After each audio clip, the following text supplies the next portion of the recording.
Hello guys, welcome to my mini blog. তো চলে আসছে আজকে একটা মিনি ব্লগ নিয়ে। তো আজকে ইভিনিং স্ন্যাক্স হবে চিকেন পকোড়া। তো চিকেন পকোড়া সব কিছু রেডি করে থবো, কারণ সন্ধ্যার সময় এসব রেডি করা থওয়া যায় না, আগে থেকে সব মশলা লাগিয়ে রাখতে হয়। তো চলো তোমাদেরকে দেখাই।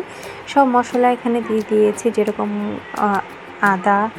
আদা রসুন পেস্ট করে দেওয়া হয়েছে, হলদি লবণ লঙ্কা গরম মশলা চিকেন মশলা তারপরে কস্তুরি মেথি সব কিছু দিয়ে একটা ডিম দিয়ে সব মিক্স করে রেখেছি। আর এখানে বাজার এসেছিলো, মাছের বাজার, সেগুলো এক এক করে সব রাখছি, কারণ সব ডাব্বাগুলো ধুয়ে রেখেছি। ধোয়ার পর এইগুলো ডাব্বায় সব এক এক করে ভরবো। তো হলদি লবণ লঙ্কা ডাল সব কিছু এক এক ডাব্বায় ভরে রেখেছি। সন্ধ্যা যখন হলো এখানে ভাজা শুরু করেছি, কারণ ওটা আমি আগের থেকে কর্নফ্লাওয়ার দিয়ে মাখিয়ে রেখেছিলাম। তো এখানে মনু আর আমার জন্য 2 প্লেট সাজিয়েছি। তো চলো মনুর ফিডব্যাকটা তোমাদের সাথে শেয়ার করি। মনুকে জিজ্ঞাসা করলাম তো কেমন হলো, তো মনু বললো বহুতই ভালো হয়েছে। তো এরকম সুন্দর ভিডিওর জন্য ফলো করো অ্যান্ড লাইক। এর জন্য অনেক স্ন্যাক্স আমরা বাড়িই বানিয়ে খাই, না কিনে।